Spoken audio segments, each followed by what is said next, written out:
কোন জন আপনি? ভালো জন না খারাপ জন? কি বলেন? আমি ভালো জন না খারাপ জন? এই প্রশ্ন আমাকে করবেন না প্লিজ। মিস্ট্রি কেউ সলভ করতে পারেন, ইটস ভেরি কনফিউজিং। তো এটা ইজিলি বলতে পারার কথা না যে আমি ভালো জন না খারাপ জন। আমি মানবদের অভ্যন্তরীণ জিনিস নিয়ে পড়াশোনা করেছি, বাহ্যিক বিষয় আমার কোনো আগ্রহ নেই। তারপরেও আমি ট্রাই করে দেখতে পারি। একটু বামে তাকাও। চিনতে পেরেছি। বুঝছি বুঝছি বুঝছি। আপনার আর প্রেশার নিতে হবে না, আপনি অলরেডি অনেক প্রেশার নিয়ে ফেলছেন। আমি খারাপ জন। I knew it. ভালো জন আপনার জন্য পায়েস রান্না করে পাঠিয়েছে। আলোচনকে আমি এটাও বলতে চাই যে এরপর থেকে যদি কিছু পাঠানো হয় সে যাতে নিজ থেকে এসে দিয়ে যায়। তুমি সবসময় এরকম চুপচাপ, নিজ থেকে কিছু বলো না। পাশের ফ্ল্যাট থেকে সবসময় যারার কণ্ঠ শুনতে পাই। টেক্সটে অনেক অনেক ফ্লুয়েন্ট, কিন্তু সামনাসামনি পুরাই ডিফারেন্ট। তারা তোমার সাথে আমার কিছু কথা আছে। আমি সারা না। সারা সরি। পছন্দের কোনো রং হয় না, সুন্দর বলেই তাকে রং নামে ডাকা হয়। এভাবেই আস্তে আস্তে আমি আর সারা একে অপরকে ভালোবেসে ফেলি। বছর পর আমি পোস্টিং নিয়ে ঢাকার বাইরে চলে আসি। দূরত্ব বাড়লেও আমাদের ভালোবাসার কমতি কখনোই ছিল না। যেই যারা স্টেজে যে উঠলো সাথে সাথে আপনি চলে গেলেন। তুমি কি যারাকে নিয়ে একটু জেলাস ফিল করো নাকি? আরে দূর, তারা হচ্ছে আমার কলিজা। আমার জীবনের বিনিময় হলেও যেন তারা সবসময় সুখে থাকে।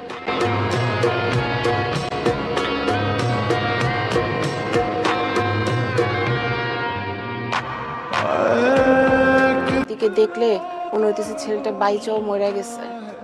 আপনার মনের অবস্থা ঠিক নাই, কথাটা বলে তার মনের কষ্ট আর বাড়াইতে চাই নাই। ছেলেটার যে অবস্থা না বলেও আর থাকতে পারতেছি না। আপনি অনুমতি দিলে কথাটা একটু বলি। বলেন। সারা তো আর এই দুনিয়ায় নাই, কেউ তো আর ফিরাও আনতে পারবো না। কিন্তু আমার মনে হয় আমরা যদি জারার সাথে আদিলের বিয়েটা দেই তাহলে আদিল সুস্থ হয়ে যাবে। আপনার মা তো আপনার সাথে কথা না বলে এত বড় ডিসিশন নেওয়ার কথা না, তাই না? এই মানুষটা স্মৃতি নিয়ে সব জায়গায় ঘুরে বেড়াচ্ছে, অথচ সেই মানুষটাই তারা মারা গেছে 2 মাস হয় নাই, এর মধ্যে বিয়ের পিড়িতে বসার জন্য পাগল হয়ে গেছেন। আপনি সারাকে এত তাড়াতাড়ি ভুলতে পারলেও আমি আমার বোনকে কোনোদিন ভুলতে পারবো না। তোমার কাছ থেকে জানতে পারলাম, আমি খুবই সরি। তুমি যাও, আমি তোমাকে কথা দিচ্ছি এই ধরনের কথা তুমি কখনো আর শুনবে না। আর মাও তোমাদের বাড়িতে কখনো আর যাবে না। মারে, আমার একটা অনুরোধ, তুমি আমার সাথে একটু চলো। আমার বিশ্বাস তুমি ওরে বুঝাইলে ঠিকই বুঝবে। আদিল ভাই, আমি আপনাকে একটা কথা জিজ্ঞেস করেছি। এখান থেকে পড়ে গেলে সারার কাছে যাওয়া যাবে না?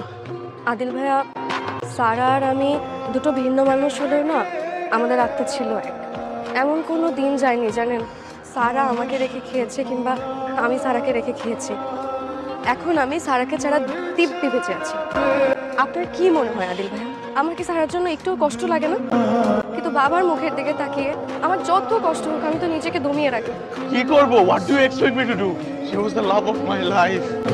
ভালোবাসতাম আমি ওকে পাগলের মতো। আমার সাথে সংসার, আমরা একসাথে বৃদ্ধ হব, একসাথে কত স্বপ্ন। আল্লাহ আমাকে কেন নিয়ে গেল না? আদিল ভাই, আপনি প্লিজ একটু শান্ত হন।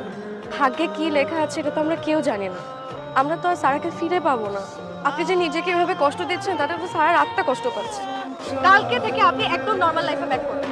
সকালবেলা ঘুম থেকে উঠবেন, ব্রেকফাস্ট করবেন, হসপিটালে যাবেন। আমি আপনাকে ফোন করব।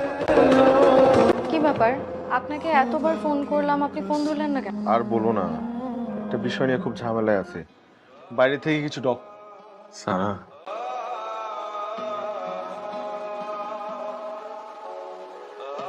আপনি তো এটাও ভুলে গেছেন যে আজকে আমার আর সারার জন্মদিন।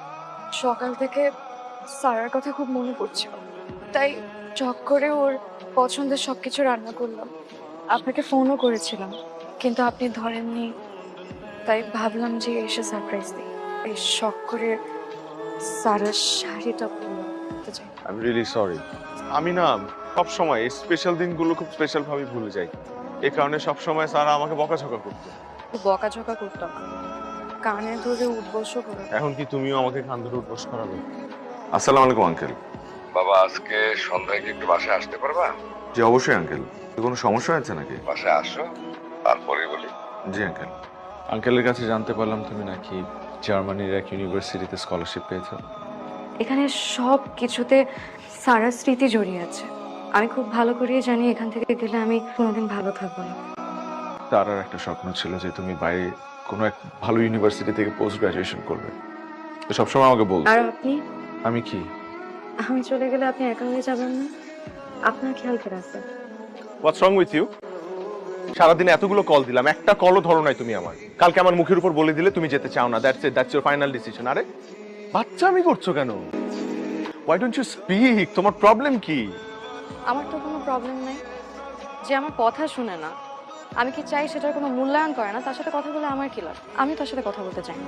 সারার কথা চিন্তা করে আমি সবকিছু ভুলে গিয়ে আবার নতুন করে লাইফ স্টার্ট করেছি না? করেছি তো নাকি? তুমি সারাকে ভালোবাসো না? বাসো তো নাকি? তুমি যদি সারাকে ভালোবেসে থাকো তাহলে you should go, and that should be your final decision.